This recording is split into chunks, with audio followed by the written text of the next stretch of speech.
Come on in, come on in. Welcome again. For those of you that still don't know me, it says here that I'm Glenn Smith, APPA's Vice President for Professional Development. Well, I think as of a few minutes ago I became APPA's President-elect, and I couldn't be more thrilled to be looking forward to the next few years working with Mary and the rest of the board and leading this fantastic organization. So once again, I want you to all give yourselves a round of applause.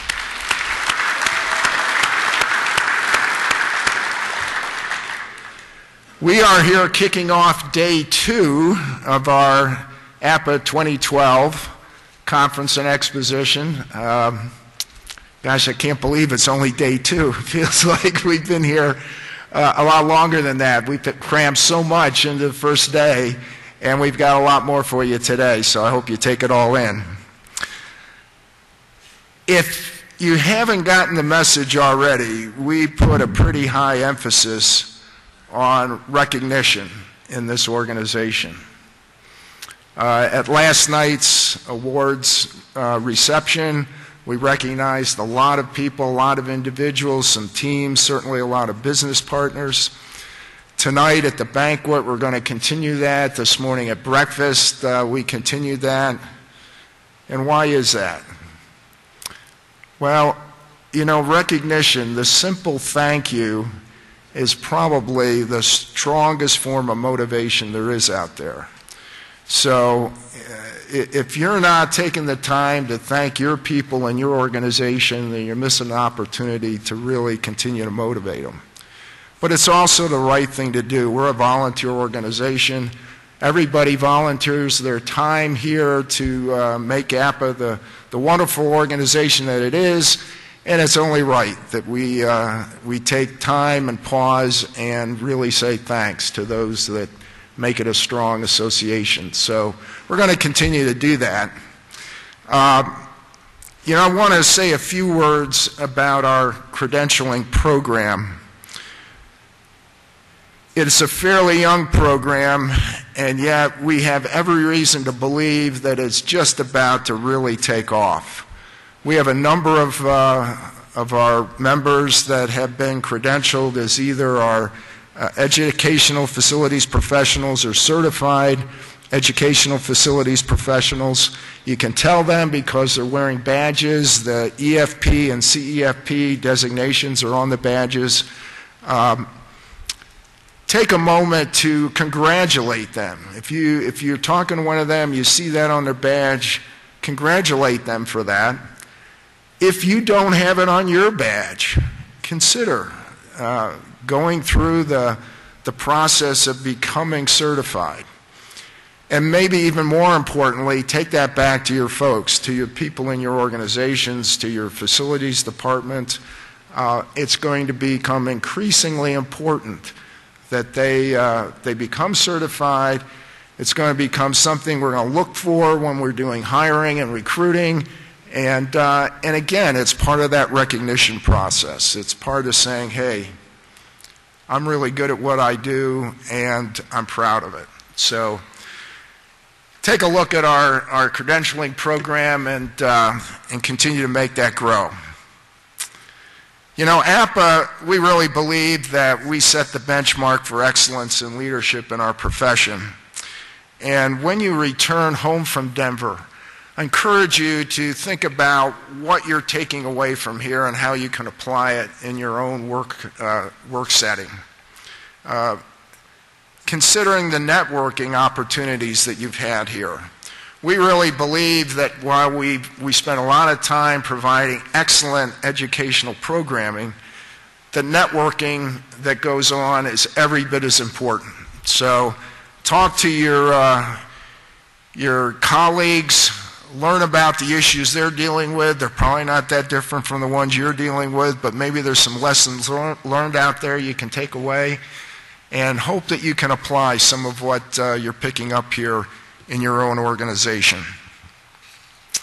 I want to put in one more plug for the APPA-U, the Institute for Facilities Management, and for the Leadership Academy.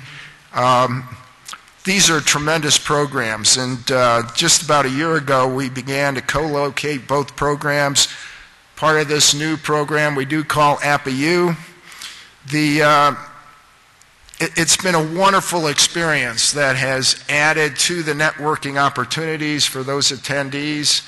We're trying hard to move the location of the APPA-U around. As you know, we're going to be in Vancouver coming up in September. Then in January, we'll be back in Tampa, Florida. So take advantage of one of those offerings to come. Send your people. It's just the absolute cutting-edge, top-of-the-line educational programming for educational facilities professionals. And don't forget your passport if you're going to Vancouver. I want to put a plug in for the APPA bookstore and the service center counter out here. If you haven't stopped by the bookstore, please do. You know, there are all kinds of publications that APPA puts out that are invaluable to helping us do our jobs better. And I want to specifically mention the Operational Guidelines Trilogy series, which was just published last fall. It's an update to APPA's Staffing Guidelines publication. It really is a must-have resource. And I encourage you to purchase it here if you haven't, or you can purchase it online. But at any rate, stop by the bookstore, see all the publications that are available out there, and maybe pick up a few. Now, before we start our general session today, I gave you a little teaser yesterday at breakfast. I pulled up, you remember, I plugged in my iPhone, showed you the couple of apps I had on the iPhone, told you about Guidebook. Guidebook was the app for this conference, very conference specific. And then there was that little orange app. I said, well, you're going to have to come here today to find out about it. Well, we've got the guy here today that basically developed what we're calling the APPA app. And his name is Kunal Chitri. We all call him KC. KC serves on the PC APPA Region's Board of Directors. He's employed with Digital Energy, which is a valued PC APPA business partner. And as I said, he is the force behind the APPA app. At this time, I'd like to welcome KC to come on up.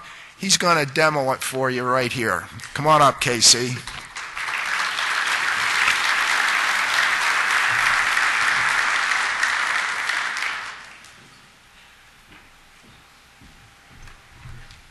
Thank you, Glenn.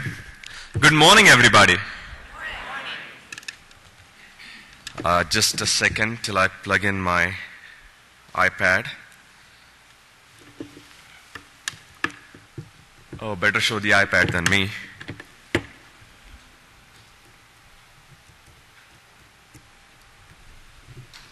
There we go.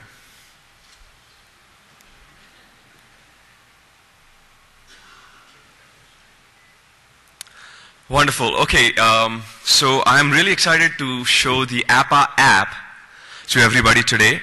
And while I talk about it, you can download it from the Google Play Store. Just go to the search menu and type com.appa.appa and you can find it. Or if you have any other device like a BlackBerry or an iPod, iPad, iPhone, you can just go to www.appa.org/apps/index.html and then it'll guide you through the installation process. It's a web app. Okay, so let's switch to the demo.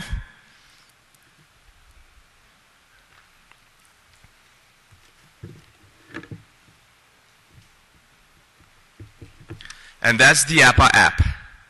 Now, last year in October, Landra and I got together and we just had a little brainstorming session on, well, can we develop an app for APPA? And we said, yes, of course we can. And through the support of APPA Executive Board and everybody at APPA, we got to develop this pilot app for you. And as you can see, we have the wonderful video that was shown yesterday on the app. You can just click on it and view it, and it will play. Okay, I'm going to go back. Then we have the APPA general calendar here listed that shows some of the events, or rather all of the events that are upcoming. Drive-in workshops, we don't have any scheduled today, but they will be soon, and this app tells you all about them. Social media. We had a lot of discussion on connecting different folks, campuses, business partners through our social media and social interaction. So we have all the regional social networks on this app. Also, if you want to get in touch with your APPA officers, now you can just click on the phone number and call them directly. Isn't that great?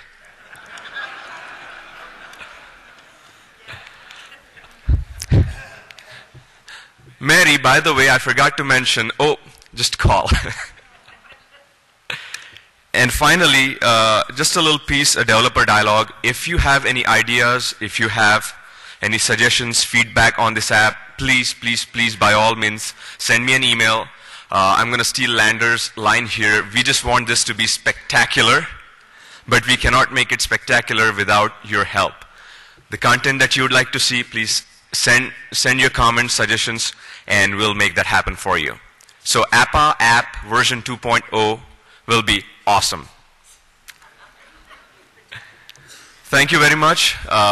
Really appreciate this opportunity to demo the app. And if you have any questions, just come and find me, and I'll be more than happy to help you with installation or any questions you may have. Thank you very much.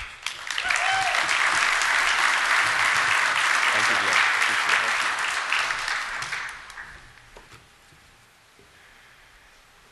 Yeah, in the words of Steve Jobs, that is really cool. That is really cool. We are so excited about that. I told you yesterday my secret to staying young is to hang out with the older crowd. Well, let me tell you, if you really want to stay young, try hanging out with the members of our emerging professionals group. They are a dynamic group of individuals that are excited and passionate about making APPA better, raising the bar everywhere, and KC is just a shining example of the folks that are on that group. So I couldn't be more excited about drawing from their energy, because I need their energy, and they do a great job. Well, at this time, I'd like to open this morning's general session, Surviving Mother Nature in the Facilities Built Environment Storm. During this session, our panelists include facilities directors and officers who have literally been in the center of the storm and whose campuses have been subjected to some of the largest natural disasters experienced inside the United States. Our presenters will share their real-life experiences and provide their perspectives on how to prepare, respond, and rebuild. It's my pleasure to now introduce session moderator John Guckert, the Associate Vice President and the Director of Facilities Management at the University of Iowa.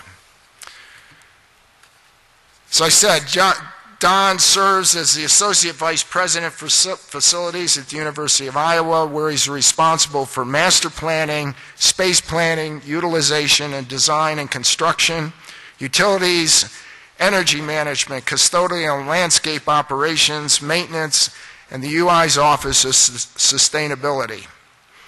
He has 25 years of experience in higher education facilities management and an additional 10 years of construction industry experience.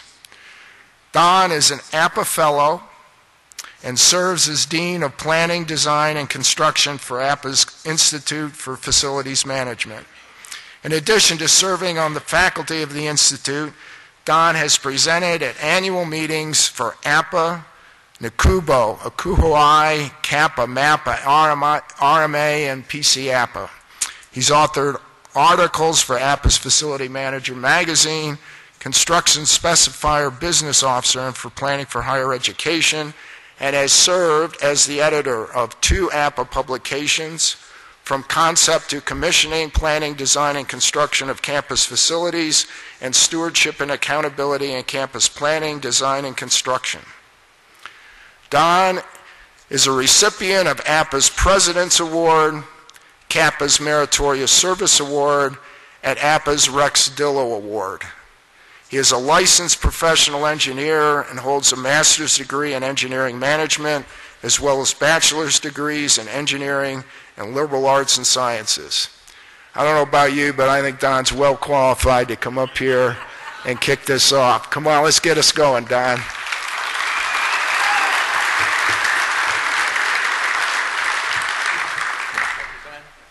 Appreciate that. Casey, I need an app for FEMA. You think you can work that for me? You'd make a fortune if you were to develop something like that, seriously.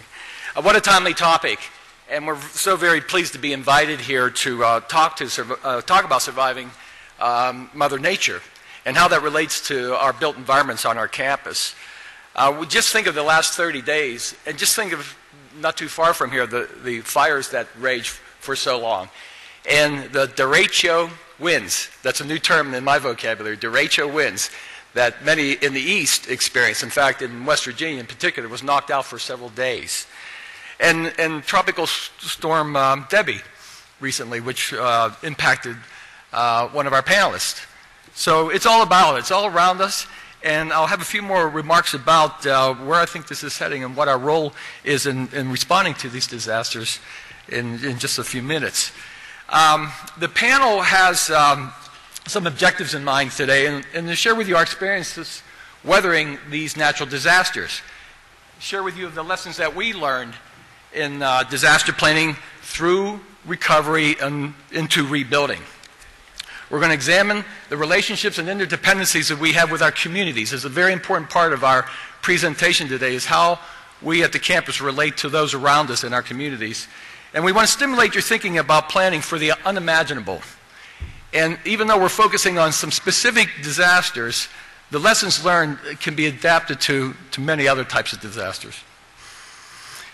I'm going to go through the introductions of our panelists before actually asking them to come up here, because the way we've structured our presentation, it's going to flow from one phase to the next as we look at disaster. So I'm going to run through this, and then as we, like I said, as we get going with the presentations, each of our panelists will join me up here on the stage. I want to talk first about Chief David Perry.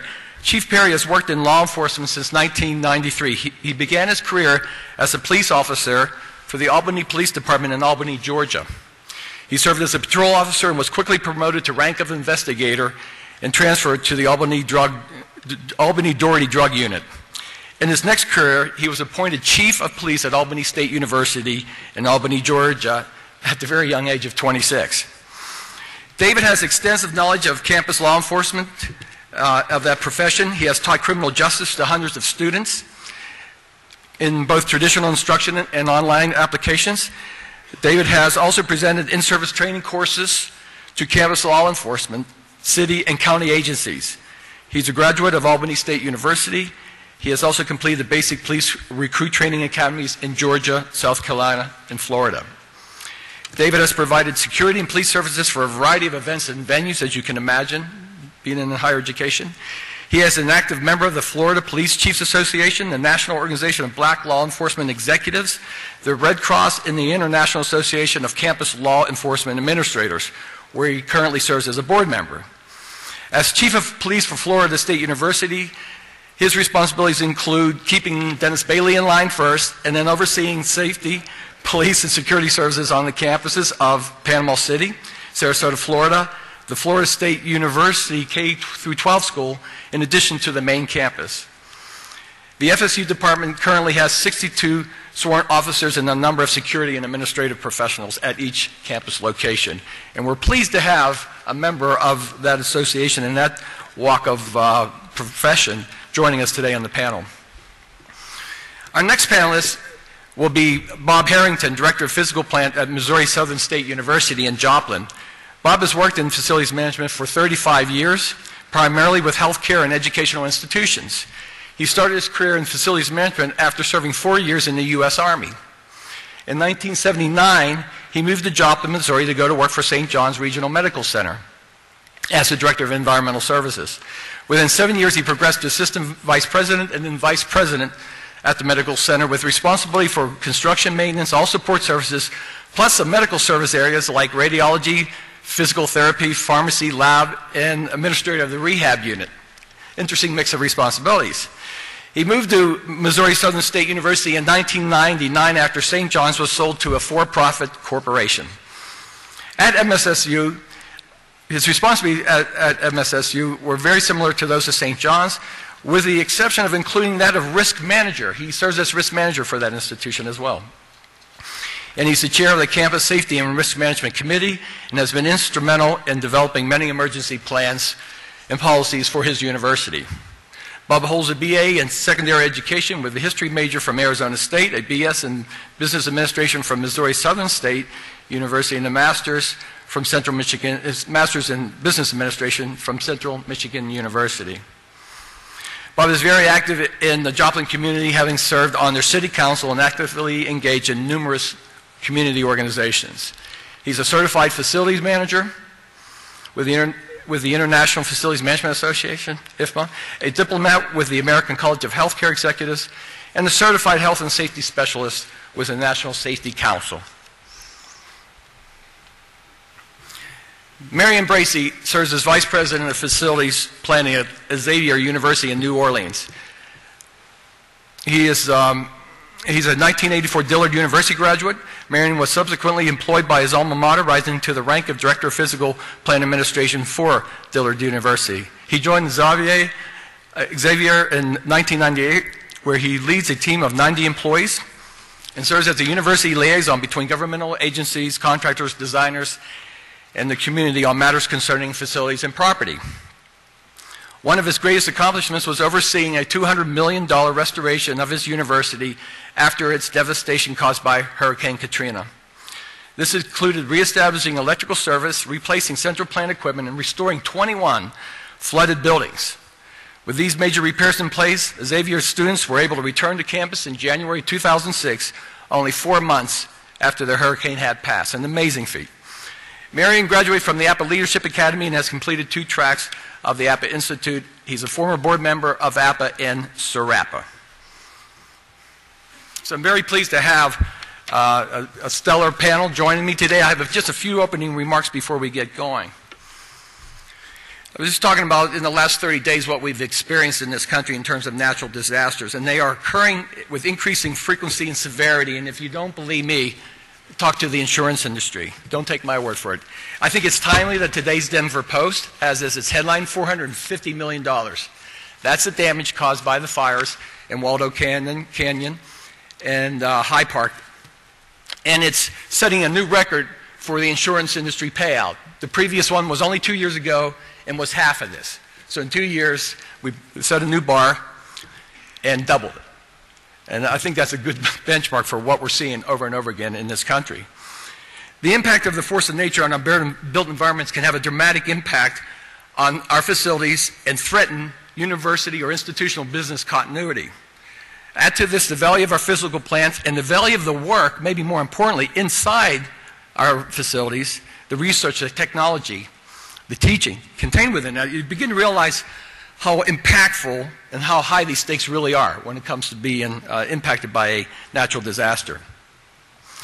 In fact, relating that to my own experience, in FEMA's, in terms of FEMA's financial participation in the floods of Iowa, the University of Iowa's damage from the flood was greater than everything else in the entire state combined. We occupy 1.5 miles of a river. It was a 2-river event over almost the entire eastern part of the state, and our damage in that short stretch, because of the intensity of what we have, outpaced everything else, all the communities, everything else built along 2 rivers, Cedar River and Iowa River.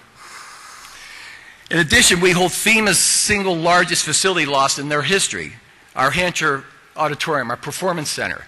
It's costing us $325 million to replace it, and that sets a new bar for FEMA. This has all had an impact on the way I look at my profession and the way I look at our profession and the role that we play. Like it or not, I believe that we are being viewed increasingly, we need to view ourselves increasingly as institutional managers of risk, not risk managers, but managers of risk. It is our job to keep our campuses operation and to ensure business continuity and to protect ourselves and our campus and our operations against natural disasters as well as man-made disasters. Man-made disasters like power grid outage. How prepared are we for a 5-day outage that was, or 7 days that they were seeing in West Virginia? How prepared are we for that loss of business operation? We're translating our requests for utilities upgrade, redundancy, emergency power, capital renewal in terms of institutional risk. We're asking our institutional leaders, what's your risk tolerance if we lose this research building because of antiquated building systems? Or what if we lose this animal care facility because of lack of redundancy in our utility distribution system? We are putting it back on our administration to make the institutional risk decision that will drive whether they want to invest in this or not. We think that's a better way to frame those issues for our administrators. In fact, we think that's elevating our seat at the table. Okay, a little bit about how the panel was chosen. Dave Perry, Chief Perry, was chosen to serve on this panel to provide law enforcement perspective on the best practices for preparing for the worst. Marion, Bob, and I were chosen to discuss our experiences with three different types of natural disasters: a hurricane, a tornado, and a flood. But again, there are other disasters to which you can apply the lessons that we will be sharing and the experiences that we will be sharing with you, including earthquakes, fires, derecho winds, and man-made outages like the power grid failure. The one thing that Bob, Marion, and I all share is that our disasters was of a scale unimaginable. Even though hurricanes in Louisiana, tornadoes in Tornado Alley, and flooding along a river are predictable, if not common occurrences. And all four panelists are extremely challenged to keep our program within 10 minutes. We have so much to relate and share, so many experiences throughout the whole cycle of planning through recovery. That it has been, that's our biggest challenge is to select what we want to key on in this presentation. So we were going about this flow for our presentation. David Perry will be our first presenter up here. We'll set the stage for planning for the disaster ahead of time. I will talk about lessons learned in the middle of the disaster as it was evolving around us and we were battling it on the ground. Bob will talk about how his institution was placed in a very unique position in the aftermath of the F5 tornado in Joplin. And then Marion will speak to what I think is the hardest part of all this, the long road to recovery. So with that, I'm going to, and then we'll look forward to questions and discussions from all of you after we have given our 4 10-minute presentations. So with that, I'm going to invite Chief David Perry at Florida State University to the podium.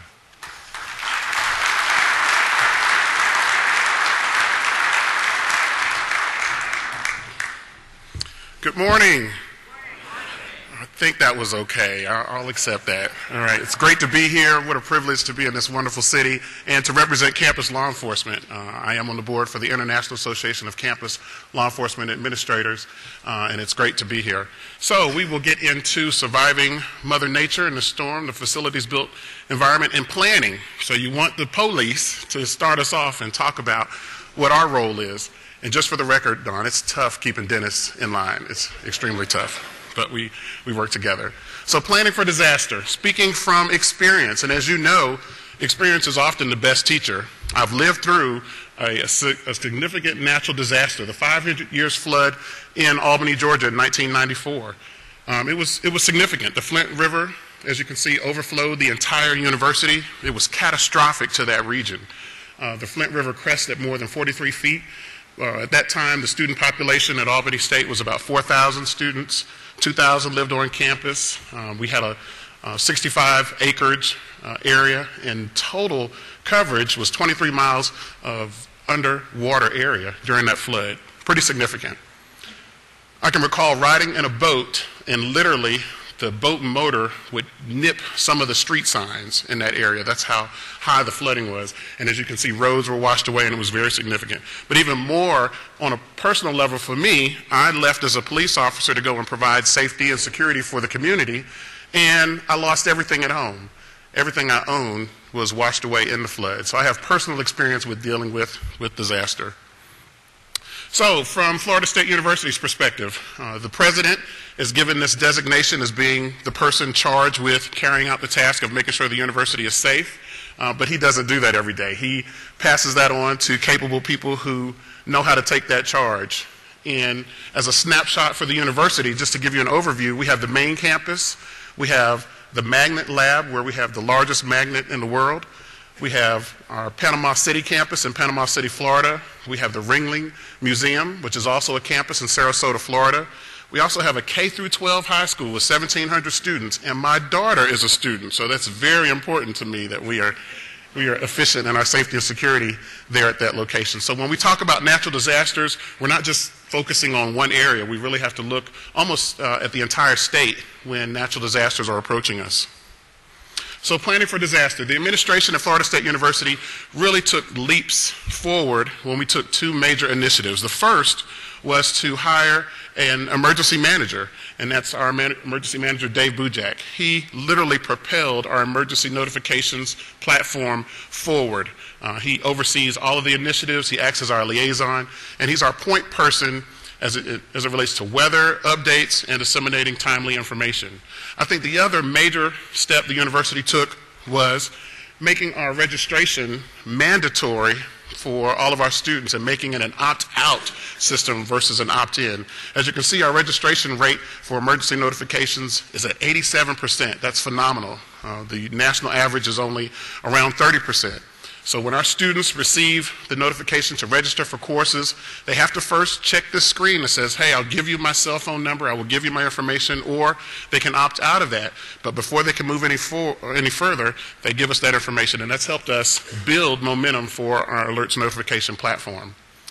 Planning for disaster starts at the top at Florida State University, and it's on many of your campuses.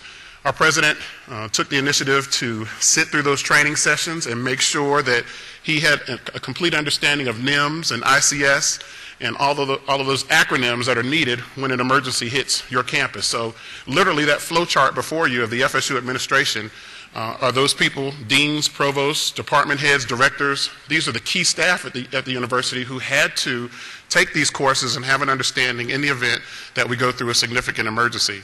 So buy-in from the top is important in the planning process for us. Our emergency notification system is really the cornerstone for alerting our campus, and we have an official site. This is what we use for limited situations with immediate or imminent threat to campus. And we have more than 32. Right now we're at 32 and a half because Dave Bujak is always coming up with something new. But we have 32 methods to communicate with our campus community, visitors, employees, in the event of an emergency. It's based on established methods. We have an emphasis on redundancy because we're never sure where a student, a visitor, or an employee may be on our campus when a disaster or an emergency may strike us. Most of the uses for the system are no-notice events. These are things that happen very quickly. And an easy button to help us streamline the entrance into our operations, and I'll elaborate on that in just a minute. As we've seen, time really does matter. Notifications in the event of an emergency are crucial. The University of Texas really set the standard when they had a shooting on campus, and they got great publicity from how they notified their campus community, and that's how we'll be judged. That's how all of our campuses will be judged when an emergency hits us. How quickly did we get the message out? How effective were we? And did those people actually understand what to do in the event of that crisis? So when seconds count, we've kind of developed a strategy. We've looked at the overall approval for notifications, and we've said at the very base level, our police department, our communication staff need to have the ability, and our shift supervisors who are on the street 24 hours a day need to have the confidence to know if there's an emergency emerging, they have the authorization to push that magic button to send that message because seconds do count. So we went ahead and came through with pre-approved scenarios. So we only have 5, so we try to keep it simple. But in the event of a severe thunderstorm warning, a tornado warning, flash flood, dangerous situation, or hazardous condition, these are automatic triggers for the system. These are no discussion topics, so you don't have to find the president, you don't have to go look for Chief Perry. If one of these pre-approved scenarios are impacting our campus, we know that the message will be sent. And we call it an easy button We copied it from one of those local businesses, but what we emerged into was a certified solution to help us create a box with those same 5 scenarios there. And in the event of one of those disasters, we press that button and it initiates our systems for us. Before that easy button, it would take probably 30 to 40 minutes to go through each of our applications and load up those messages and go forward. So we're really proud to have our easy button solution in place. Planning for disaster really stems on communication with the campus community and all of those that are connected to your campus. So local law enforcement, our emergency management, all of those key partners are important to us. The Leon County Emergency Manager's Office, the Tallahassee Police, and these are partnerships that have been in place for years. It's too late to try to establish that connection in the event of a crisis, so preparation is key. We really work hard during our orientation sessions to speak with family and students. We speak directly to our emergency notification systems to our students, and we stress the importance of reading those messages and understanding how to respond to a timely warning, how to respond to those messages that are provided. And so we also do the same for employee orientation.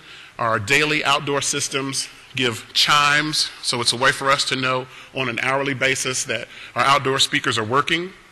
But in the event of an emergency, we have those ready to go. And then each semester, we have one test. And we make notices to our campus community, and we send out emails. So there are never any unnecessary messages. Nothing about, Coach Bowden is coming to campus today, or it's Chief Perry's birthday. If we send out a message, our campus community knows for sure that it's either a test at the beginning of the semester or it's a real certified situation that's unfolding. And then lastly, most importantly, is our partnerships in place, and that's with Dennis Bailey. I can call him on a moment's notice, and we've had to call about crazy scenarios happening, airplanes crashing near campus, power outages. And so that partnership with facilities is vital, and so I'm proud and happy to know that I can call Dennis on a moment because we're connected in the event of an emergency. Make sure your plan works. In the planning process, you want to make sure that you evaluate your plan and that you conduct often testing of your plan. Every time we activate our system, we keep a detailed spreadsheet, a record of how many systems we activated, how many people responded, did we get any feedback. So that's the way you can evaluate your system to make sure that it works. And that's a part of the planning stage. Situational awareness, communications, training is key, drills and exercise, and mitigation. So planning for disaster, and I was preparing this presentation, and of course time does matter. As I'm preparing and building my slides, this is what our website looked like during the time of Tropical Storm Debbie. Literally, we had a notice to our campus about how Debbie was affecting our main campus and some of our outlining areas because we had staff who were impacted.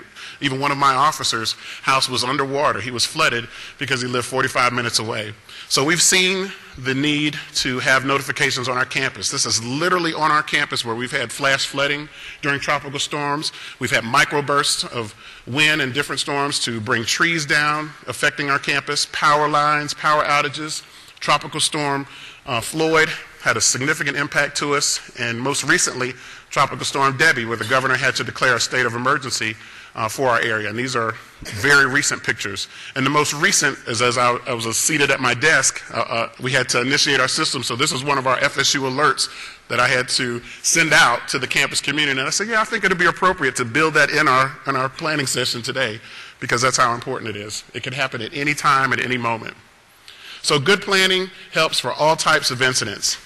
It helps for active shooter situations. It helps for residence hall fires or evacuations. It helps for major crime scene investigations. If you have a significant crime or incident to impact your campus, all of this planning, all of this incident command, all of the NIMS and all the things that we prepare for are significant. The same for hazardous material spills or bomb threats. So planning is key. And I hope this has stimulated a little thought for you. This is my contact information, and it's been my pleasure to kind of bring you into the beginning of this session for planning for a disaster. Thank you.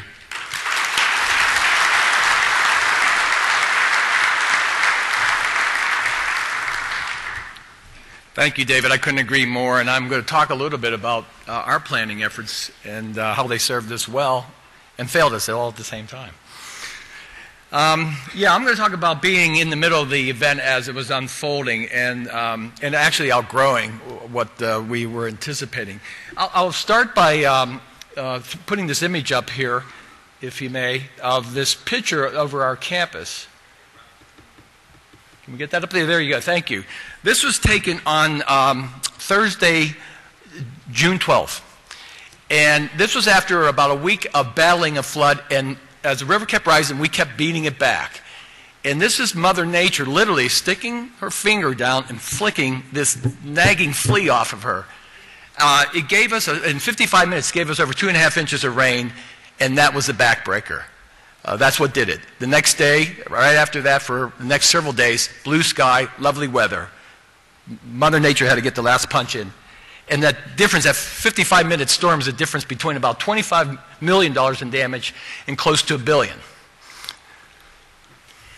In fact, the events of that month of June and May in Iowa were devastating all over the state.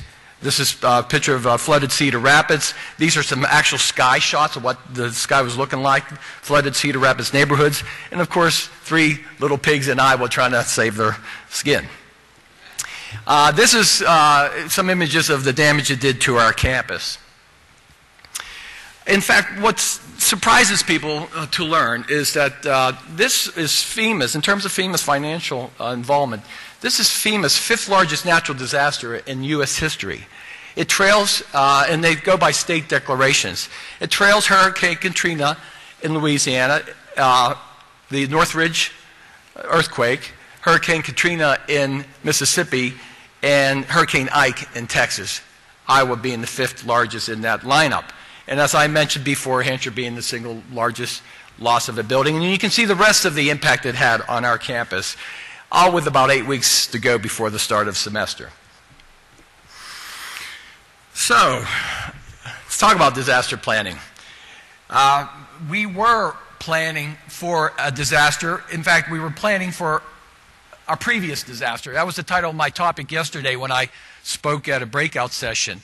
Plan for your next disaster, not your last one. We had the perfect plan to battle back a 100-year flood like the one we have seen in the storm of the century in 1993. And it put into place structure, which was very important, even though the disaster outgrew the plan. The way it set us up, our relationships, speaking to David's points there, we knew whose role was whose, what communication channels were where, and that was invaluable. But again, the problem with the plan, it was limited in scope and vision. In fact, the plan was so successful, I've been joking with people that we put it in for an effective and an innovative award for APPA. We thought this is great. The 1993 100-year flood plan worked perfectly, and it did. But I don't think APPA was buying it because, you know, the water kept coming and we ended up being completely flooded out. But nonetheless, it was a good plan, just it had a limited scope. So, but the key, the key to success was having relationships established before going into this event. And speaking to the points that David was making, understanding who's who and nurturing those along. Don't wait till you're in the middle of a disaster to make friends with folks on campus. It's, like I said, it outscaled previous disasters. There's a long history in our institution of being flooded a half a dozen times or so, but never anything greater than a 100-year flood. But unlike previous floods, this one was affecting surrounding communities, which in turn had an impact on our ability to battle it back. This is really about 2 rivers and 2 cities. Cedar Rapids and Iowa City are only 30 miles apart and growing together. We're considered a corridor, and our economies are interlinked. The difference, and this is a picture of Cedar Rapids flooded, the difference between us is that we had a dam upstream. We have the Coralville Lake that bought us valuable time to prepare for the rising waters where Cedar Rapids did not. And that's a picture, by the way, of the dam being overflowed, a 5-foot wall of water coming over the spillway at this lake. So efforts to respond to our needs were hampered by events surrounding the community, which is the big game changer for us. We hadn't experienced this in the past. We were in competition with one another for limited resources. There was only so many sandbags, pumps, generators, sand, other supplies to go around. And it was a scramble. to get what you could. Plus the infrastructure to get it in and out was being hampered as well. This is a picture of the road close picture. It's a major road into the campus. The other picture is Interstate 80. The Cedar River overtaking Interstate 80, and eventually the Iowa River overtook Interstate 380. Our employees weren't able to get there. So many of our employees weren't able to get to campus to help us battle this flood. Nurses had to be helicoptered in from the Quad Cities to our hospital because of the diminishing supply of healthcare professionals in the hospital.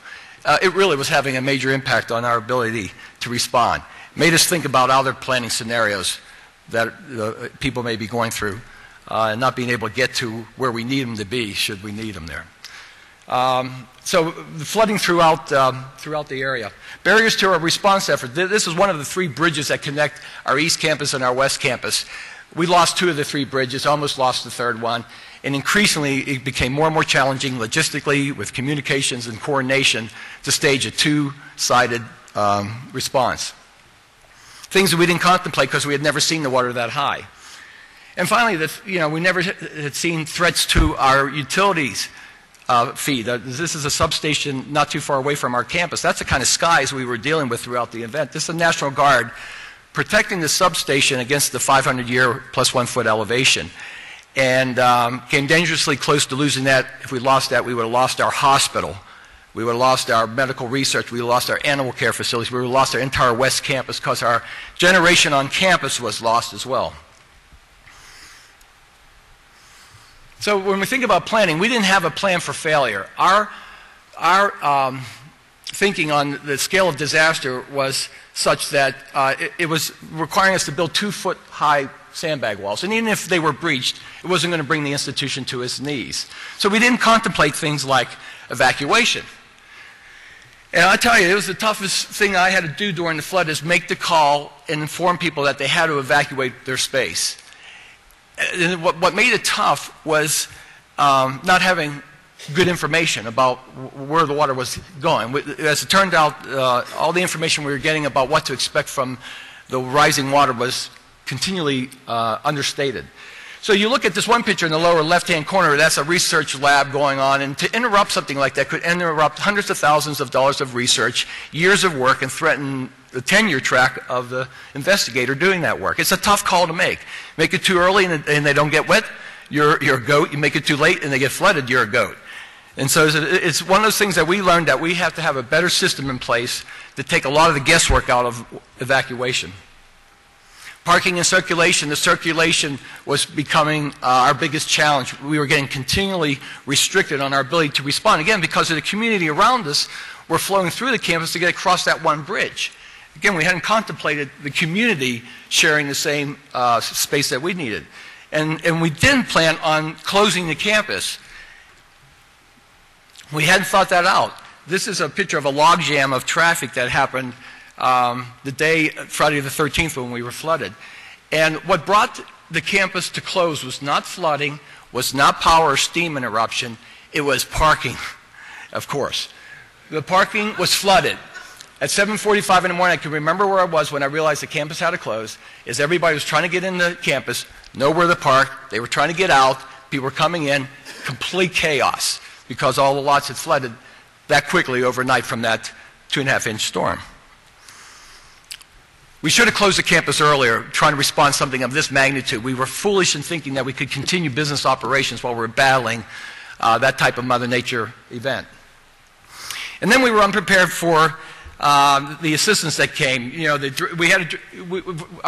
we started out with a minimal plan, telling volunteers go away. We got this under control. 45 people in our grounds department can handle this. That grew to hundreds of people helping when we needed them.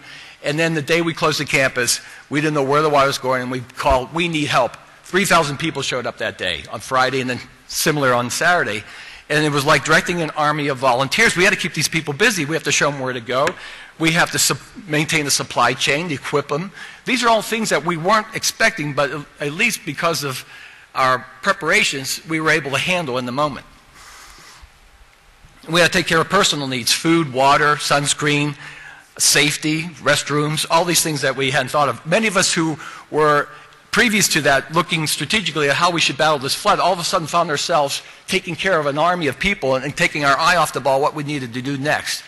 And we, in turn, the following day, recruited all the upper-level administration on the campus to go out and lead teams of volunteers. We put that into place. Had we known or foreseen that coming and had that in place, we would have been much more effective. And I'll tell you, the administrators, the deans, vice presidents, department chairs, president of our foundation all embraced those roles to go out there. They wanted to do something. They wanted to lead this effort. So really, it was start with planning. I'm going to end with community. Good segue to Bob's topic. But what began as us taking care of ourselves in typical Midwestern self-reliance fashion. Say, no, we got it under control. We appreciate your offer of help, but we don't need it. Turned into a plea for the cavalry to come in and assist our efforts. We had lost our power plant, which I likened to a cardiovascular system in the human body. And our IT center, our data center, was about to go, which would have been like having a stroke. We had a heart attack.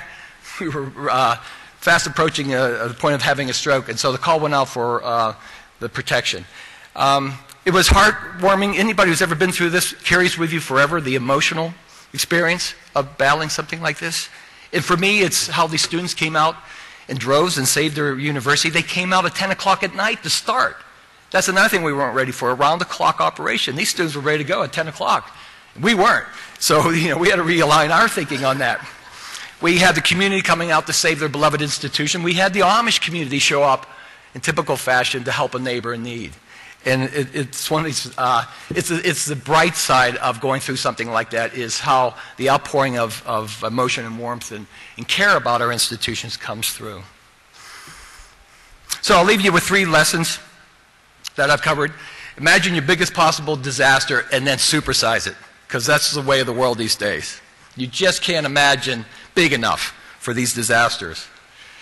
Plan for both success and the contingency of failure. Whatever all your best plans do not prove out, or things fail at a level that you hadn't expected. And then finally, anticipate how regional and local events will impact your efforts. We have to think in that broader context. We started planning for pandemic flu not too long after this flood, and it completely changed the way we thought about it. Previous to this flood, we were thinking, we need gloves, we need these supplies, these people need to be on board, this is where everybody's going. After the flood says, we can't assume that we'll get gloves. The supply chain may be interrupted. We can't assume that the coal truck driver coming to our campus won't be impacted by the flu. We used to take the supply chain, everything outside us for granted. We don't now. So with that, I'm going to invite Bob Harrington to the podium to talk about the aftermath.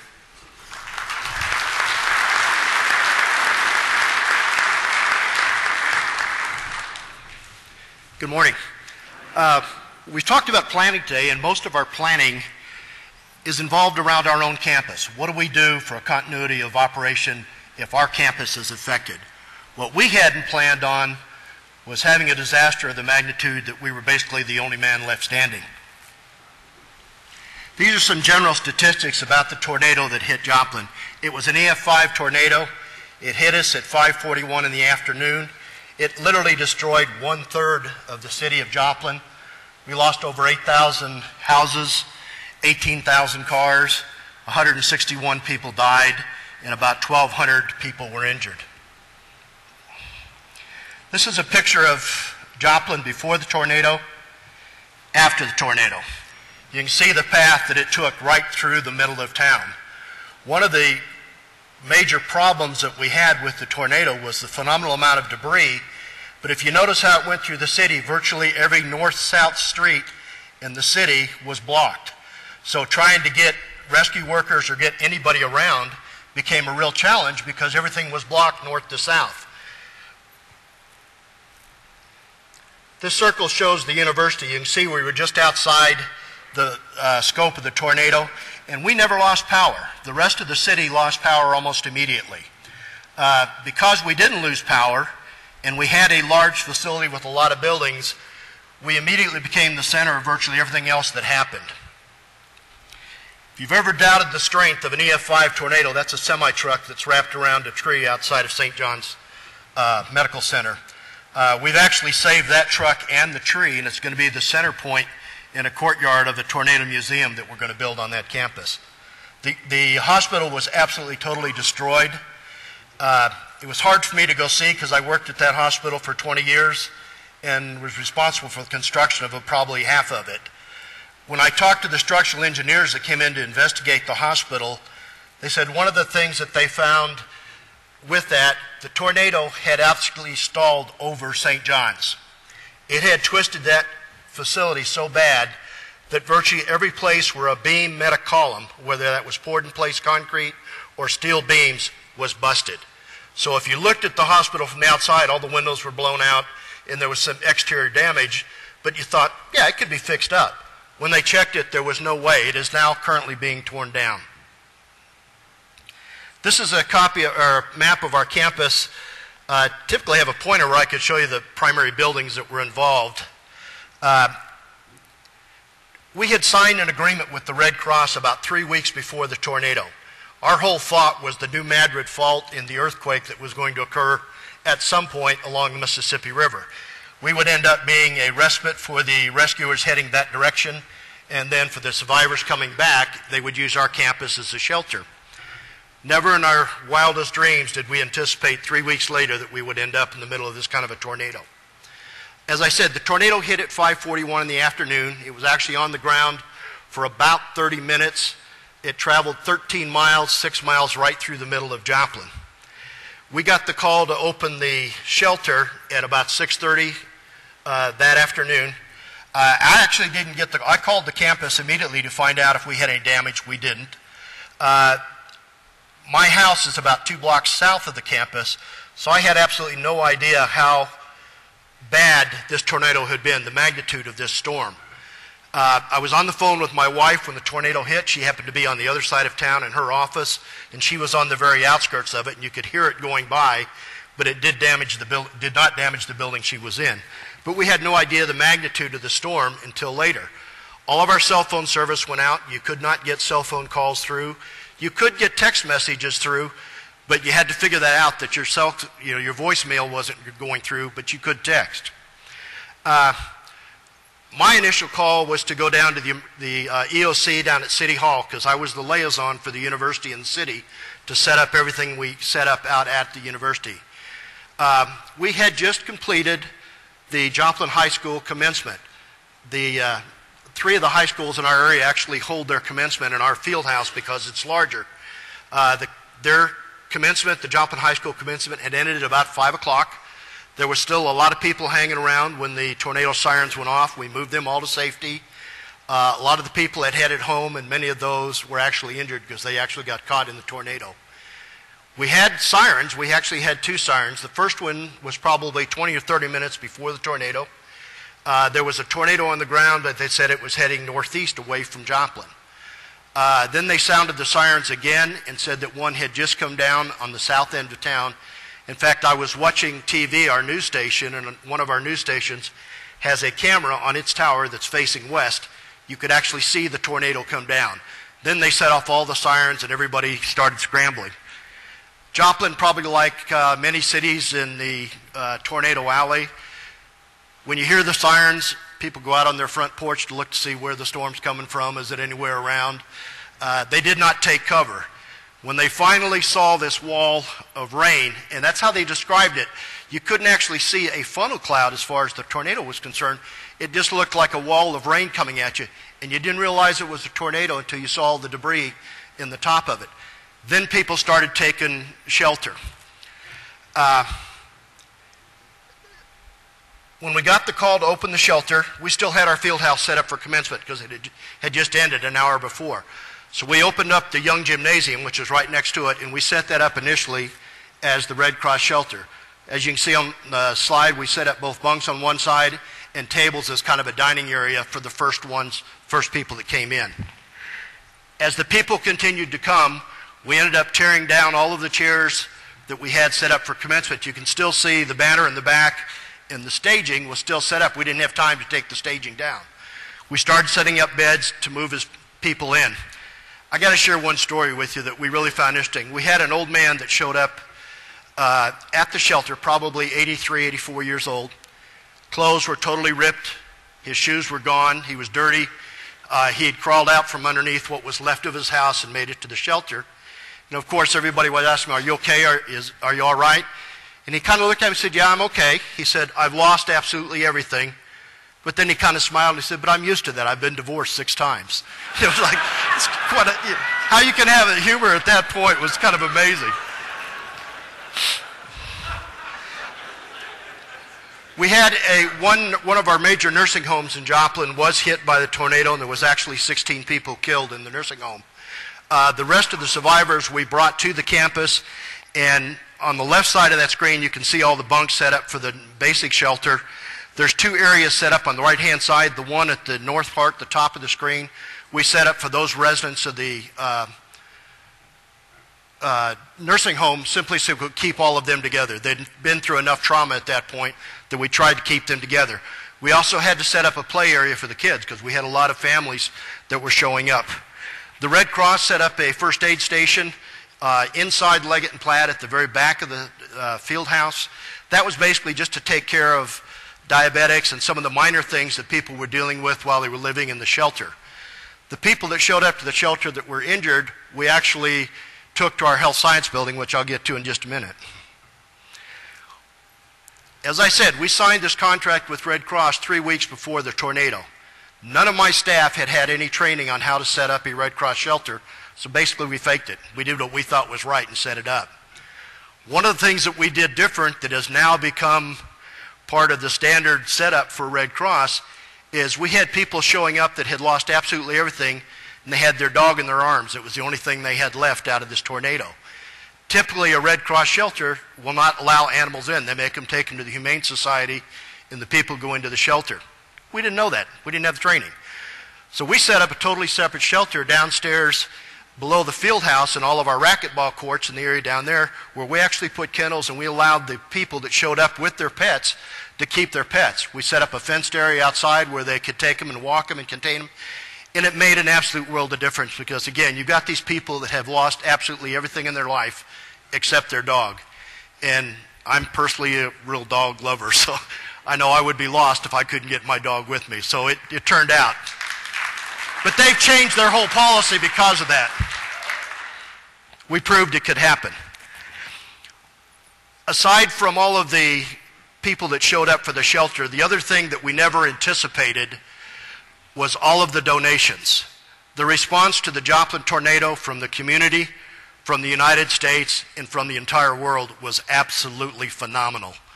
We had donations of food, water, clothing, any kind of toiletry item that you can possibly think of show up by the truckload.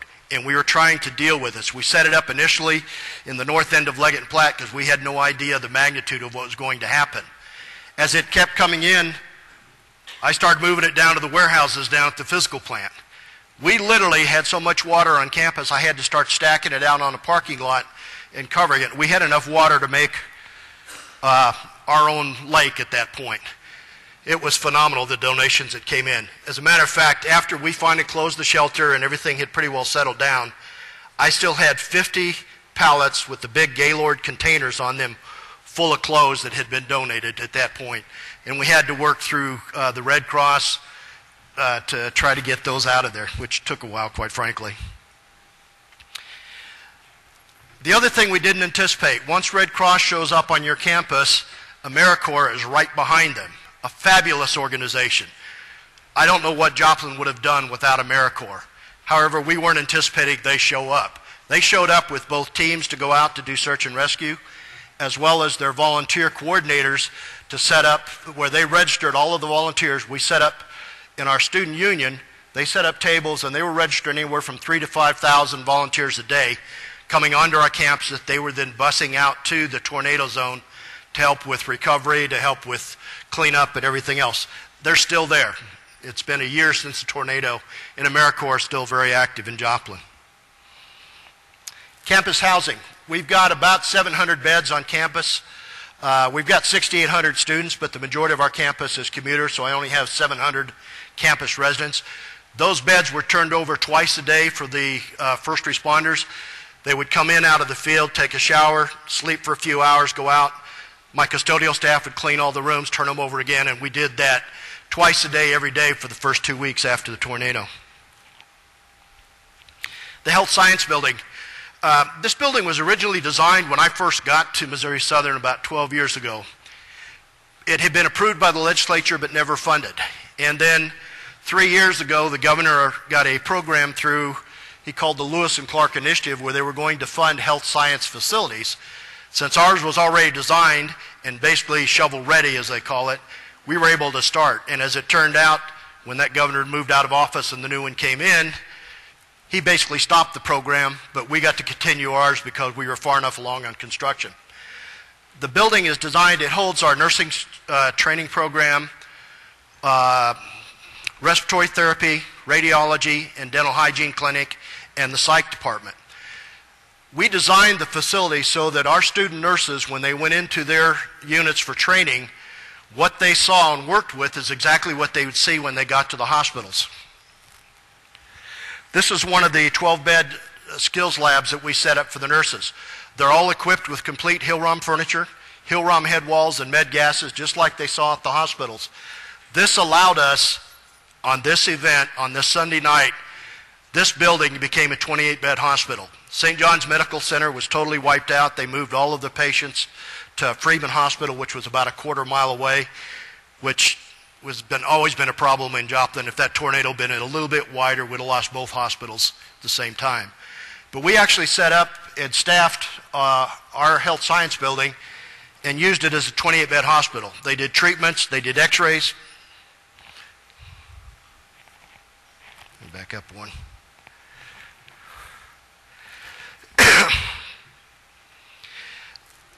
The other thing that we didn't anticipate besides AmeriCorps was FEMA, SEMA, the Highway Patrol, the Highway DMORC unit, the Highway DMAT unit.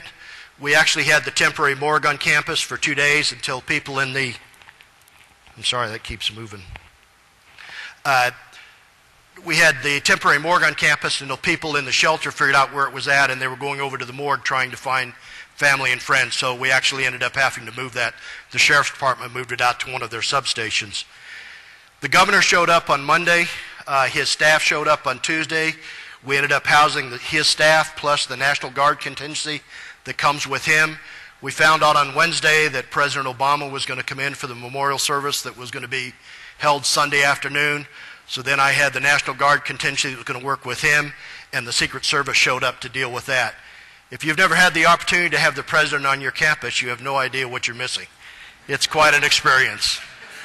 As a point of reference, and David could probably appreciate this, the morning that he was supposed to arrive, we had every law enforcement officer, probably 250 law enforcement officers from all around the community, in a meeting in our criminal justice department just to plan out and block out for his roadblocks, for his motorcade to go through the tornado zone, come to the university, and back to the airport. It was phenomenal. The amount of resources you have to pull to take care of the Secret Service is amazing. It kind of makes you appreciate President Bush flying over Katrina and waving, because if he would have stopped, I guarantee you there would have been a lot of people that were pulled off what they really needed to do to take care of him. The governor did a really fabulous thing. On Thursday, after the tornado, he brought all of the secretaries, his department secretaries and staffs from Jefferson City to the university. The National Guard set up a tent city, and they addressed the needs of every person that was involved in that tornado to try to get anything that they could that they needed from the state level. Again, these people have lost everything from their driver's license, marriage license, houses, mortgage, everything. And all of these department heads were there to do it. And they spent 2 days and took care of those people and did an absolutely fabulous job.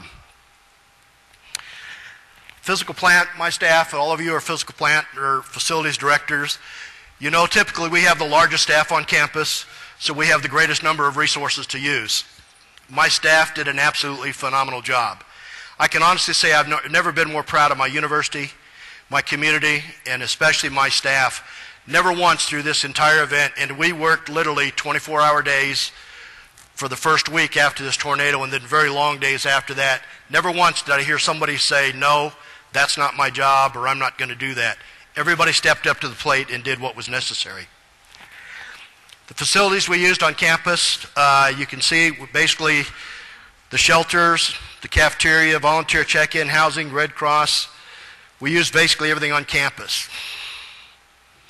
Looking back what worked for us, not having a plan for this, it went very, very well. And one of the things that did it was because although they had not had all of the NIMS training and everything yet, the incident command structure worked.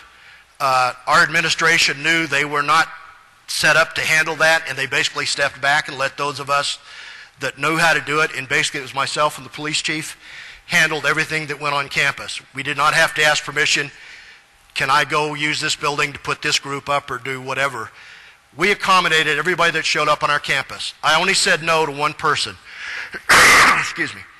When they found out that President Obama was coming to campus to do the memorial service on Monday, I had a colonel from the National Guard that was on their planning stages that wanted me to open up every single classroom on campus that had a TV in it and let all the public go in to watch this on TV.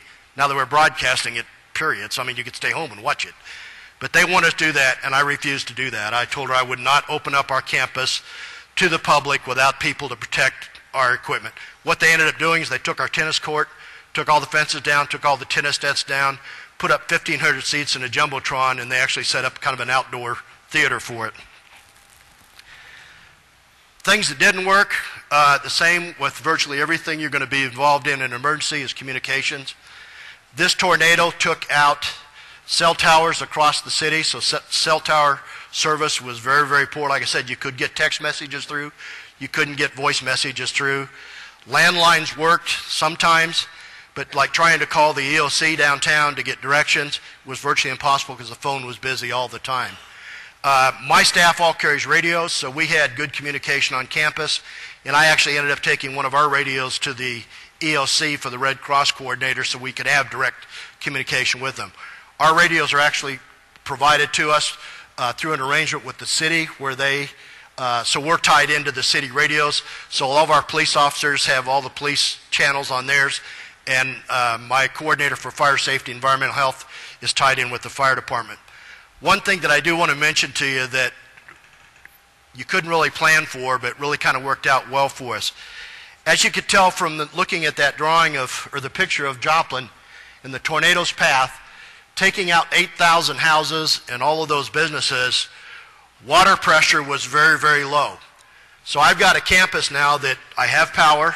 I'm out of the tornado zone. I've got all of these people showing up for my shelter. I've got volunteers showing up. I've got the health science building opened up as a hospital. And I have very low water pressure, so trying to flush toilets and urinals was a real challenge. I had my staff take 55-gallon brutes, pull water out of our swimming pool and transport it to each building, and that's how they flushed toilets and urinals for 3 days until we got our water pressure back.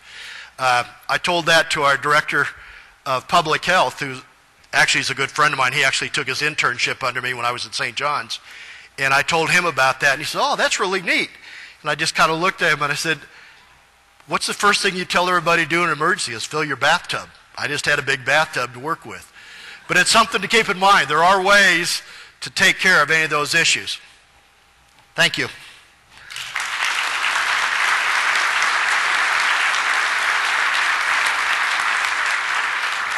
Our next speaker is Marion Bracey.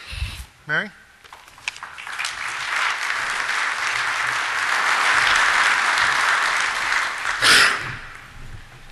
Good morning. Thank you, Bill. God, how do you follow this stuff? I tell you, you know, it's tough. My name is Marion Bracey. I'm Vice President, Facility Planning Management at Xavier University of Louisiana. I have to say that because my HR folks and my media people told me, tell the people at APPA to say Xavier of Louisiana. So I am from Xavier University of Louisiana, not Cincinnati, and not some other Xavier. So, surviving Mother Nature, the long road to recovery. It's been about 6 years, 10 months, 19 days, 3 hours, 56 minutes, and 30, 31, 32. It's been a while, and we're not done yet. Hurricane Katrina. It happened to the Gulf Coast, New Orleans and the Gulf Coast. on August 29, 2005. But she didn't come, Katrina didn't come by herself. She brought her sister Rita with her about a month later. Rita did a great deal of damage, and sometimes you can't tell the difference between where Katrina started and Rita stopped.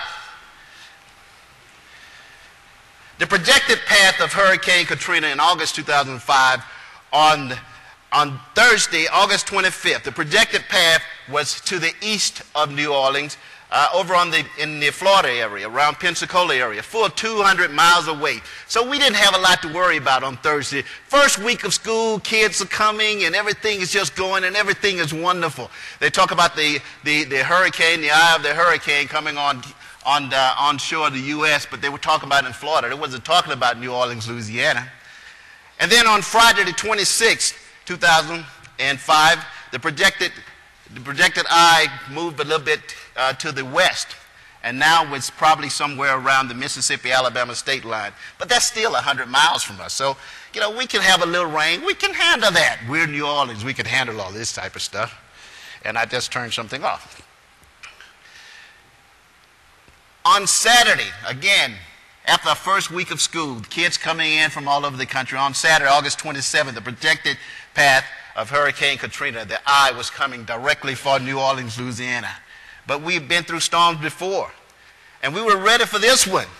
We were ready until the storm actually happened. Facts about Hurricane Katrina, one of the greatest disasters ever.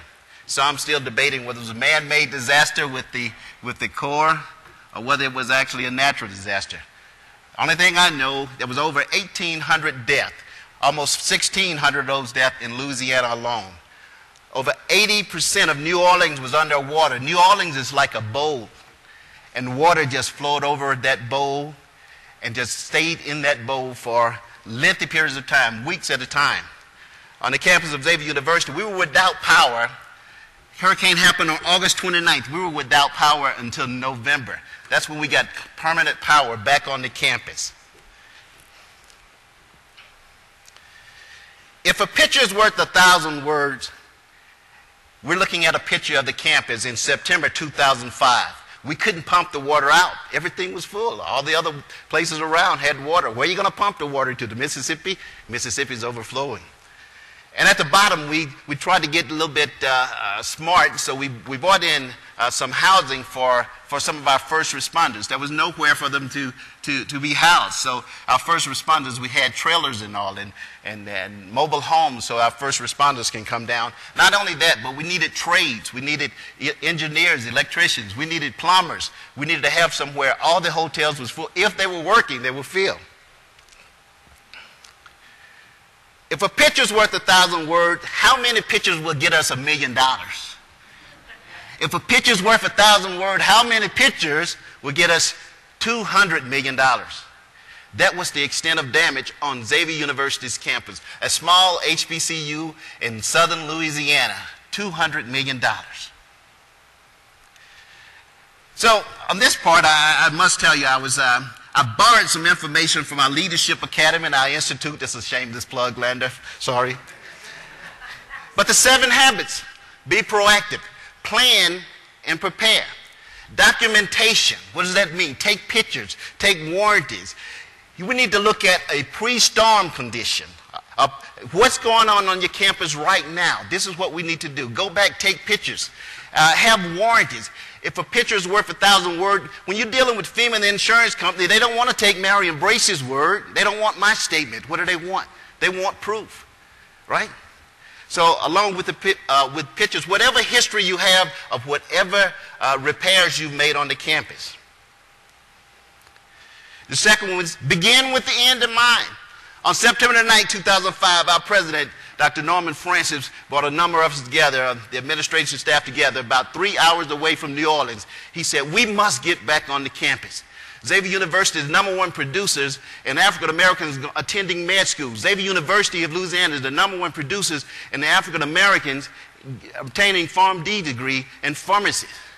We're not just a local university, we're a national university. We're small, but we're a national university.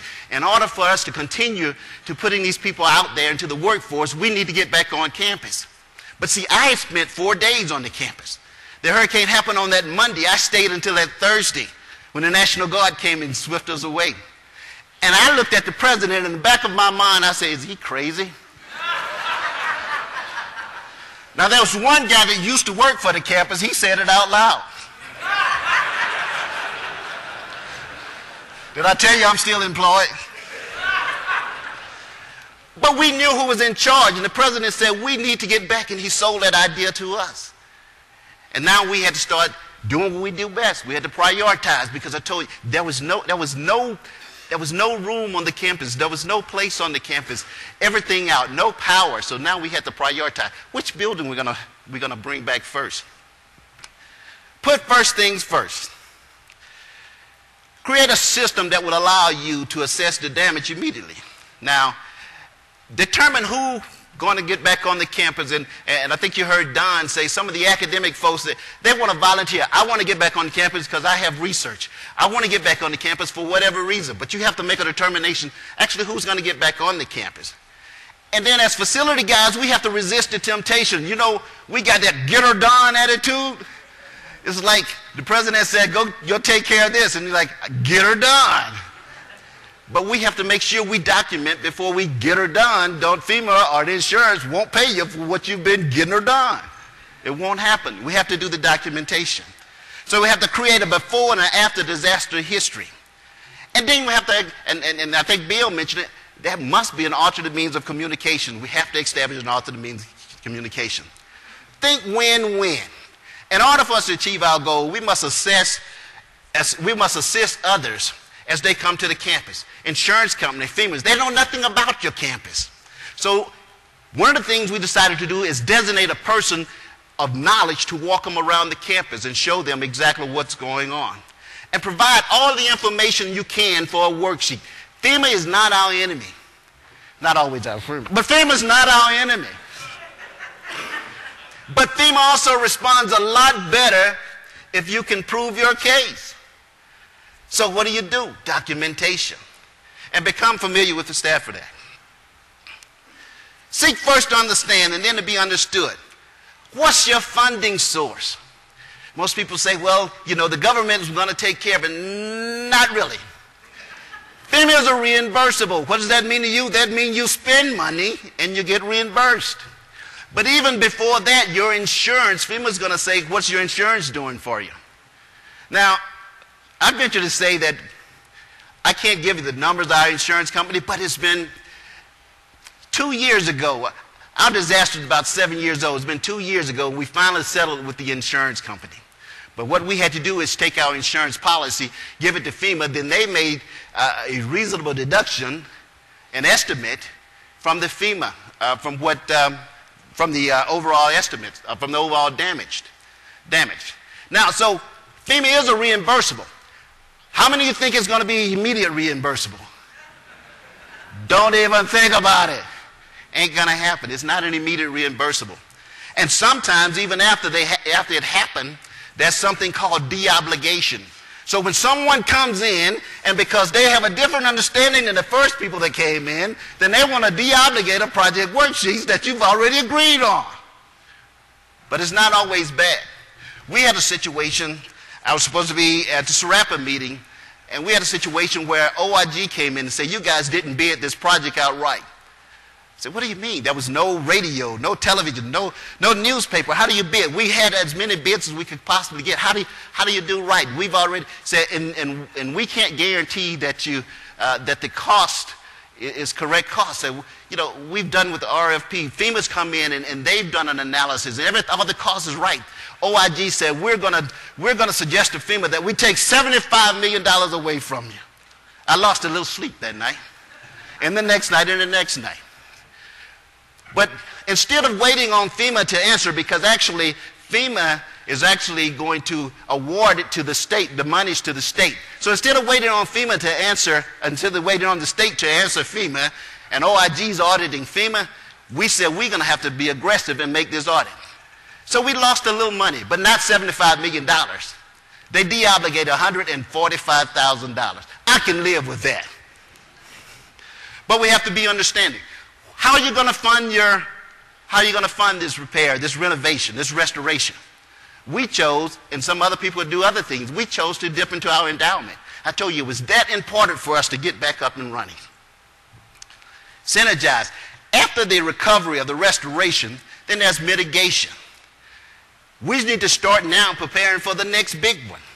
Not only that, but although they say that FEMA will bring you back or insurance will bring you back to the point you were before, if there are code situation or standard situation, then you need to address those particular situations right then and right there.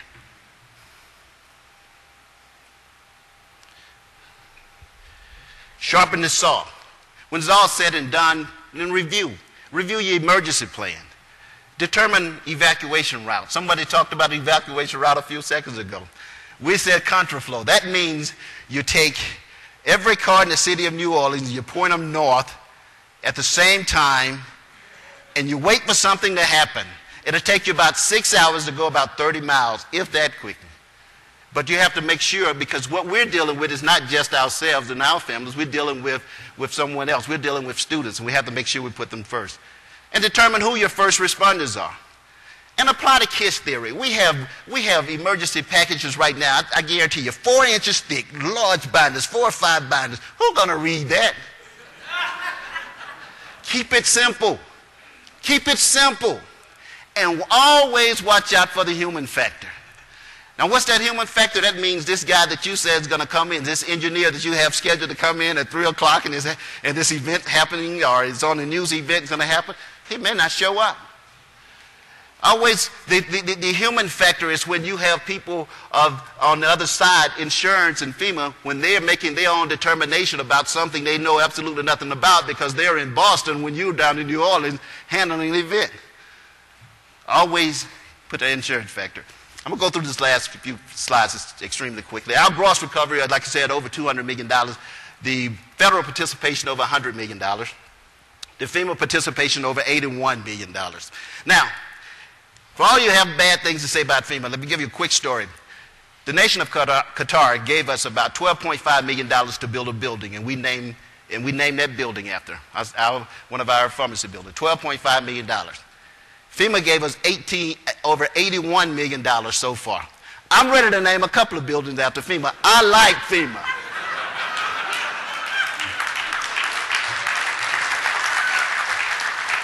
In fact, I like them so much I call them my kinfolk.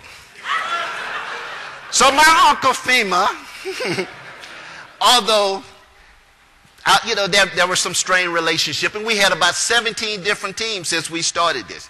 And it's all about because you change in interpretation and they change, sometimes they change regulation. But I like to think, not only Xavier, but other institutions, Tulane, other institutions, I like to think that we're in the business of educating. And I think we educated FEMA in a number of different ways, and we need to continue that.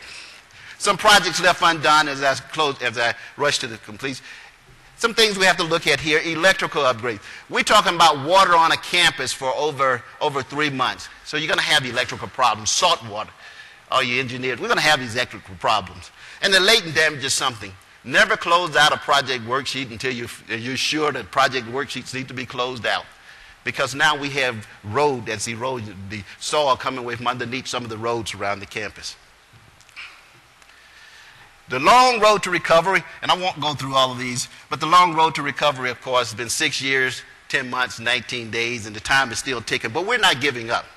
And we have learned that we can change some minds and we can change some attitudes toward the recovery. We've done things, we've gotten smart, we've done things like improved projects, alternate projects, replacement projects.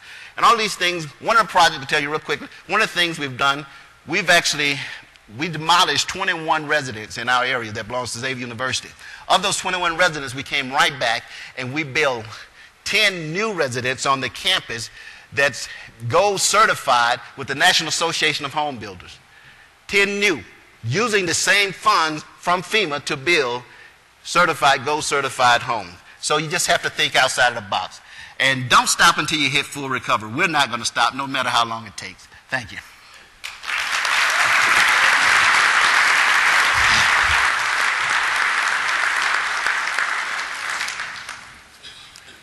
At this point, the panel would like to take questions from any of you out there. In the time that we have remaining. Well, Tim Donahue with Portland Community College. I worked under Don Gugert during the big 500-year flood, 2 FEMA ice events, a tornado event, and after that I had to leave Iowa because I couldn't handle any more events. But Don mentioned, because he put me in charge of logistics, and the big thing that I liken it to, if you watched MASH growing up, was when they had to bug out, because that's what it was when we had to evacuate the campus. And the thing that we didn't have was porta potties. We had all these volunteers and no place for them to go to the bathroom. So that was key to me. So anyway, growing up in Montana, I always, was told when the going gets tough, the tough get going. And I just want to recognize Don and his leadership, because through that event, I learned a lot, and Don is a leader.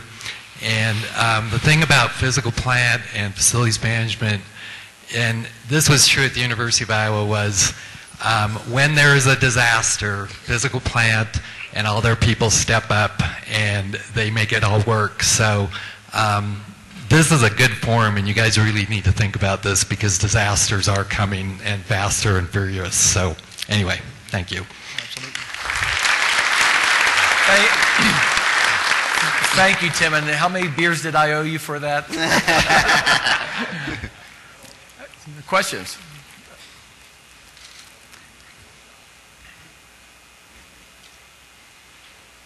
Marion and I competed on some levels for restoring a campus by January. But I would like to ask the question, coming out of New Orleans, one of the things that we elected to do 5 days after Katrina was our president and our board of trustees signed our campus over to our general contractor. They gave me a leave of absence to go on payroll with the general contractor, and so we were allowed to make all building decisions without reporting to anybody. I personally decided to destroy 32 buildings and push them down without having to go to the president. What have you done post your disaster to develop a plan to take the constraints off to get it back in place as quickly as you can? We were fortunate that they trusted me and our general contractor. I'm interested to know how you handle that.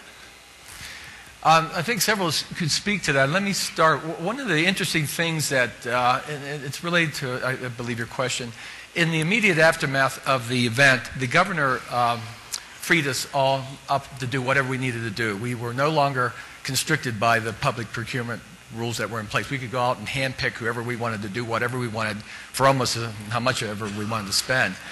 FEMA turned around and shut that down almost immediately. Because FEMA wants you to follow your normal procurement practices during your recovery. So we had the decision, go forward and without restrictions but without reimbursement from FEMA, or follow the FEMA rules. And so we are following the FEMA rules, which means that we're following our normal procurement practices. Now that said, one caveat. We jumped the gun on FEMA. FEMA didn't show up until almost 2 weeks after our event, and we're surprised at how far along we were. And we, fortunately, were able to get out there and order critical replacement components for the residence hall that we lost. That houses 1/5 of our students, and get some other things in motion before we had to go back to the rules. So that very limited window of opportunity, where the rules were lifted and then they were clamped down again, was the difference between us staging a fall semester or not. Marion? Yeah, I think we've looked at emergency response from the board all the way down. Like I say, like you went out and actually brought in a contractor.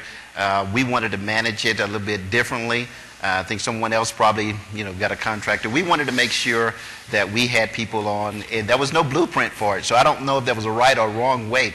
But our board has now set aside X number of dollars so that if this should ever happen again, whatever they do, because I'm going north, so whatever they do behind me, no, I'll be there.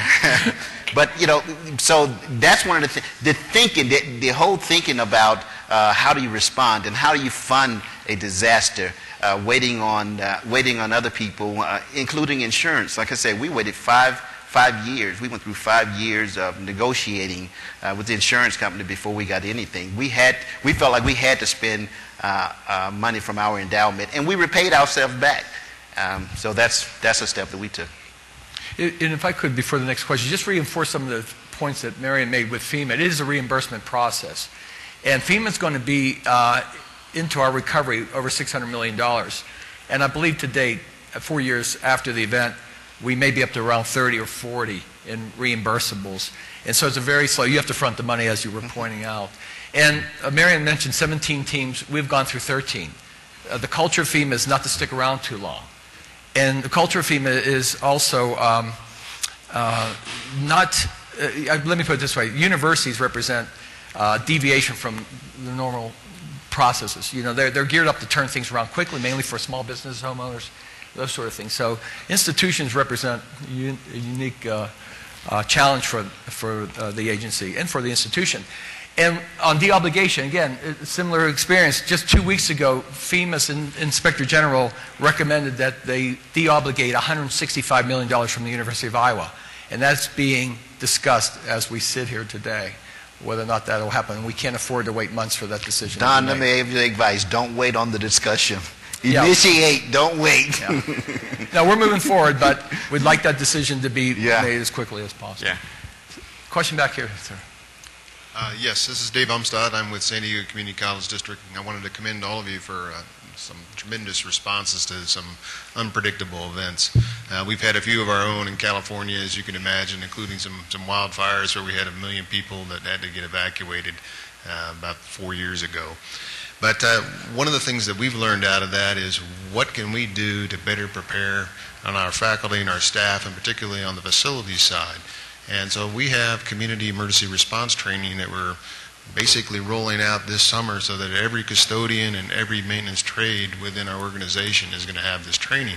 So I was going to ask from the four of you, having been through this, what kind of recommendations did you make to this greater group to get your team or our teams better prepared for that in the future? Well, actually, we're doing the same thing. We have, excuse me, we've reinforced our building captains. We've got one, or at least two in every building. Plus my entire physical plant staff is going through CERT training and all of the extra training that we've got set up. We've actually created CERT kits for the building captains in each building that have first aid kits and all the necessary things they need to do that. So we're very much in the process of taking them through all that training right now. David, I think it starts with leadership as well. You all are the leaders in your organizations, and if you feel it's that important, then you will mandate the required courses. You'll partner with the appropriate agencies. You'll get with your chief of police or the appropriate manager and say, let's do this and get it done. So it starts with you all, and it's that important. I think it should take place. David, can you touch on NIMS? That was brought up a couple of times, and I want everyone to understand what we mean by that acronym. The National Incident Management System, I hope I'm saying that correctly. It's the foundation for how we respond to an emergency. That's the training, and a lot of the training is available online. We've chosen to do in-your-face presentations so everyone gets the message and understands their role, but it's the basis for our incident command structure, and it can deal with small emergencies up to catastrophic emergencies, and logistics and planning and all those things that take part in an emergency are vital to know, at least to have that understanding about long before the emergency hits your campus.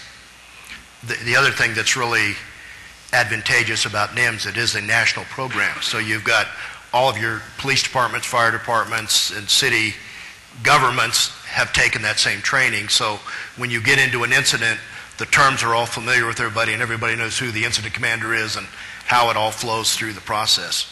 It's a very good system. We like using NIMS and acronyms and other terms, but once you get that basic understanding, that's it. So anyone who comes in will understand those branches of service that have to be accomplished when an emergency hits your campus. And I'll add, we do tabletop exercises simulating similar events, and we are throwing ourselves variables during those tabletops. So this is something we drill every year. And we also have stockpiled all the response equipment that we need. We have a tremendous number of pumps, generators, sandbags, barriers, because of this greater community demand that we were up against. And so our institution made that investment, and in turn we drilled that. So we have temporary flood wells. We go out and we actually drill that once a year to keep our skills sharp. And one of the things we're doing, there's actually a grant, a mitigation grant. It's a 75-25 with us. No, it's actually, 65-35, huh, Keith? Maybe 65-35, 75-25, whatever the amount is. But it's actually a FEMA-funded grant, and where what they're doing is trying to compile all of the emergency plans. Because we found out that even after Katrina, people start making their own emergency plan separate from the master plan. So now what we're doing is bringing in a master plan. But not only is this mitigation grant going to allow us to bring in this master plan, this mitigation grant is going to allow us to apply for additional mitigation money. And one of the things we want to do, and it's long term, one of the things we want to do is create a safe house and elevate a safe house for our first responders, mostly the campus police, with the physical plant, of course, following very, very close second, or maybe even a 1A because of the working relationship there. So that's some of the things we're doing. Thank you. Question? Yeah, good morning. My name's Tony Simpson. I'm from Cal State San Bernardino in Southern California, and I've kind of been through a few floods and fires like my colleagues in San Diego there. I really am in awe of what you guys have gone through and done, because we've been through similar situations but in smaller versions. But one of the things that I learned from our losses is, as you've all eloquently mentioned, is documentation. FEMA had absolutely no problem with our work order system and how we documented within facilities itself. What we found is other departments on campus that were also responding to the emergencies really didn't have any type of system for tracking their costs, their labor, even as far as police departments, telecom folks, food. We had to feed everybody. Really hard to track all that stuff. So one of the recommendations that we made was that everybody went through the work order system that we had within facilities, because obviously we have every room on campus in our system, so it's fairly easy to do that. That was a recommendation we made, but it's still not been really implemented. And I wonder if you had the same sort of problems with getting reimbursement for other areas, other than facilities. My experience would support what you're saying as well, that, you do have to track your time specifically, and even gets even more complicated than that. FEMA won't reimburse us at our recharge rates. They don't recognize overhead costs and other things. By the time they strip it all out, at least at our institution, it wasn't worth burdening ourselves. We were going to absorb that cost. But in other events, it's certainly worth documenting and tracking and trying to figure out and put in for it. But we were surprised that a lot of the costs that are burned are considered fixed institutional costs, like benefits and things like that. And so, in the end of the day, it got too complicated for us to be. It would cost us more money to figure that out than what we were going to get reimbursement. You're right. In terms of salary, I think there's still out we haven't asked for anything yet, because we know if we ask right now, the answer is going to be no. So we're trying to find, if they send us an 18th team with a different interpretation, then maybe that'll be the time we will ask.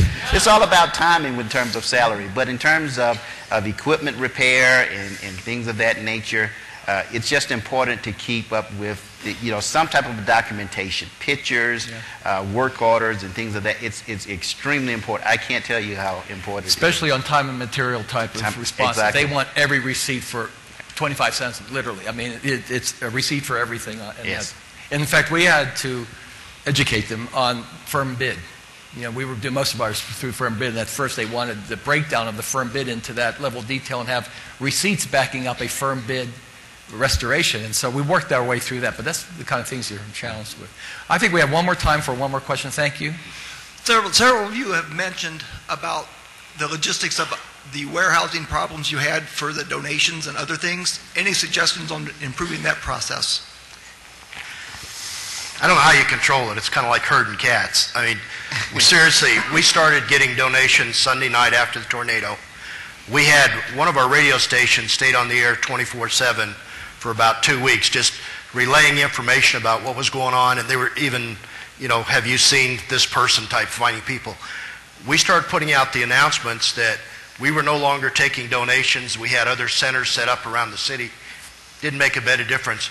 When you're standing there and a guy drives up in a car, we're in Joplin, Missouri, and he's got Louisiana license plate, and he's got 3 cases of water and a case of baby formula in the back seat of his car. That's all they had, and he drove from Louisiana to bring it to you. You're not going to say no.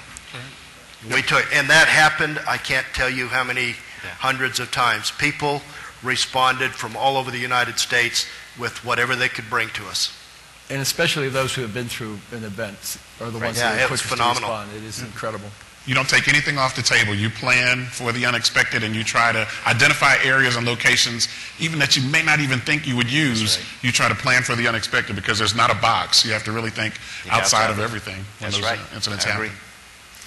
Glenn, I think we have one more question, because when we were in the thick of this, when it first started and FEMA got involved, we got on the phone with some colleagues up in North Dakota that had a flood, and I think it was 11 years after the fact, and they were still trying to settle with FEMA. And then I think that's next winter they got flooded again. Yeah. And so it's decades before that all gets worked out. So that's the length of time you're looking at. So just be forewarned. Whew. Well, Don, Marion, Bob, David, we thank you very much. What a wonderful presentation.